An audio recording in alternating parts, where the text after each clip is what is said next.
One question I've always wondered is why are some of these older illustrations from like the 1800s, sometimes these UFOs look like wooden ships in the sky with a floating balloon above it? Why is it that the UFOs almost always seem to be like slightly Archaic. ahead of the time it was seen? You know what I'm saying?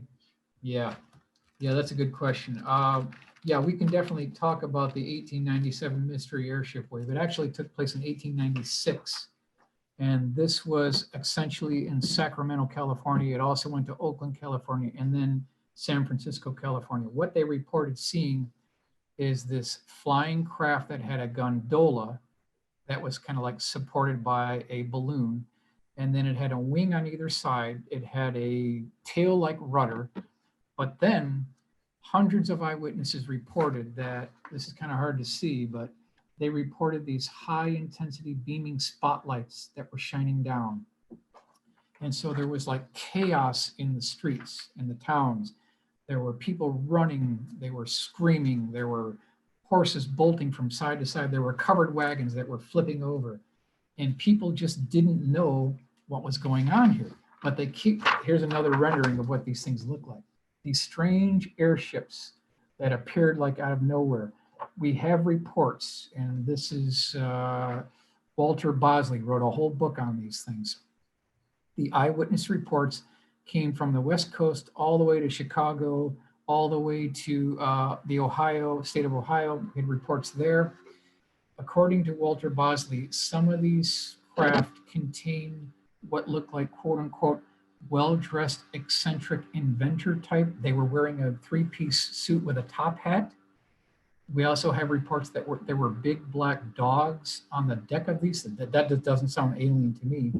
We also have reports of laughter coming from these craft, and then we have reports of anchors on lines coming down from these craft, and very few reports, about 2 or 3 reports of these things landing in the daytime, where the eyewitnesses that got up to these craft, and this is kind of another rendering of what these things look like. They said that the quote unquote pilots that were the commanders of these craft were wearing smoky colored glasses. That's what they said that they were wearing, smoky colored glasses, like tinted glasses. It sounds to me, according to Walter Bosley, that this was part of a super secret flight test group known as the Sonora Aero Club that was financed by a group of eccentric financiers back from New York. And I think what they were trying to do is they were trying to get the gold from the gold fields of Northern California back to the East Coast quickly and quietly and covertly, because it checks out. You've got the 1849 gold rush in California. Now, back in 1849, do you know how many people lived in the state of California back in 1849? Take a No guess. idea. 1 million. 12,000. Oh, 12,000. That's it. That's it. Can you believe that? So you've got the 1849 California gold rush. A few years later, well, more than a few years later, we start getting these reports of these mystery airships that are testing in the Sonora, California area, San Francisco, Sacramento, Oakland, that whole area. And then they start progressively heading toward the east, like they're trying to figure out a way to transport something covertly. And then we got reports from Charles Delshaw, who was an artist attached to the Sonora Aero Club, who states that there were members in the Sonora Aero Club who, quote unquote, figured out how to crack the gravity barrier, and they were using some type of noble gas that could negate gravity. And that's where the story dies. Like a year within 1897, all the mystery airships disappeared, and we don't know the backstory.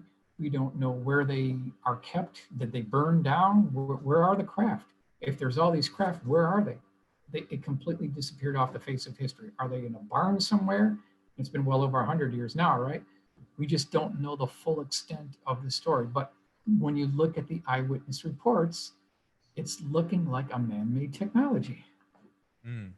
so if it's man-made, Well, I guess there's a couple aspects to that, right? If you fall into like the Bob Lazar story, you think, okay, maybe these were recovered craft that were reverse engineered, or like that example you gave, maybe it was just some scientific breakthrough that was just kept under wraps. What side of that do you tend to lean? What does the evidence kind of point towards? Me personally, man-made 100%.